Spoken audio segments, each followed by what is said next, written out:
সংসদীয় রাজনীতির খুঁটিনাটি শেখাতে এবার বিধানসভার বিরোধী দলনেতা ঋতব্রত বন্দ্যোপাধ্যায়ের ঘরে আয়োজিত হলো এক বিশেষ শিবির। এই শিবিরে বিরোধী শিবিরের নতুন বিধায়করা যেমন ছিলেন তেমন পুরনো বিধায়করাও ছিলেন। আর সেই শিবিরে প্রধান প্রশিক্ষক ছিলেন ফেরহাদ হাকিম। বহু বিধায়ক রয়েছেন যারা প্রথমবার বিধায়ক হিসেবে বিধানসভায় গেছেন। বিধানসভার জটিল নিয়মকানুন তাদের অনেকেরই অজানা, তাই তাদের প্রশিক্ষণ দিতেই এই শিবিরের নেতা করা হয়েছিল ফেরহাদ হাকিম। বিধানসভার প্রশ্নোত্তর পর্বে অংশ নেবার প্রকৃত নিয়ম কি, কিভাবে নির্দিষ্ট সময়ের মধ্যে সেই প্রশ্ন তুলে ধরবেন তা বুঝিয়ে দেন ফেরহাদ হাকিম। আর তা নিয়েই উঠছে প্রশ্ন। ঋতব্রত বন্দ্যোপাধ্যায় প্রথম জানিয়েছিলেন বিধানসভায় শোভনদেব চট্টোপাধ্যায়কে বিরোধী দলনেতা করা নিয়ে তৃণমূল বিধায়কদের যে সই সংগ্রহ করা হয়েছিল তা জাল।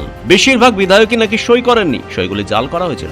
এরপরেই তৃণমূলের দুটি গোষ্ঠী তৈরি হয়। ঋতব্রত ও সন্দীপন সাহার নেতৃত্বে এই বিদ্রোহী গোষ্ঠী তৈরি হয়, দ্বন্দ্ব বাঁধে মমতাপন্থী তৃণমূল নেতাদের সঙ্গে। এখন বিষয় হলো ফেরহাদ হাকিম ঋতব্রত শিবিরে এসে প্রশিক্ষক হিসেবে গুরুত্বপূর্ণ ভূমিকা পালন করায় তার অবস্থান নিয়ে নতুন করে প্রশ্ন উঠছে। যদিও ফেরহাদ হাকিম স্পষ্টভাবে জানিয়ে দিয়েছেন বিধানসভায় যে বিধায়করা নির্বাচিত হয়ে এসেছেন তাদের অনেকেই নতুন। সরকারি নিয়মকানুন ও আইন সম্পর্কে তাদের অনেকেরই স্পষ্ট ধারণা নেই। একই সঙ্গে নিয়মের ফাঁকফোকরও জানতে হয় আইনসভায়। শাসক দলের চোখে চোখ রেখে প্রশ্ন করার কায়দাও জানতে হয়। সেজন্যই তিনি নতুন বিধায়কদের পাশে এসে দাঁড়িয়েছেন। ব্যুরো রিপোর্ট, পূবের কলম ডিজিটাল।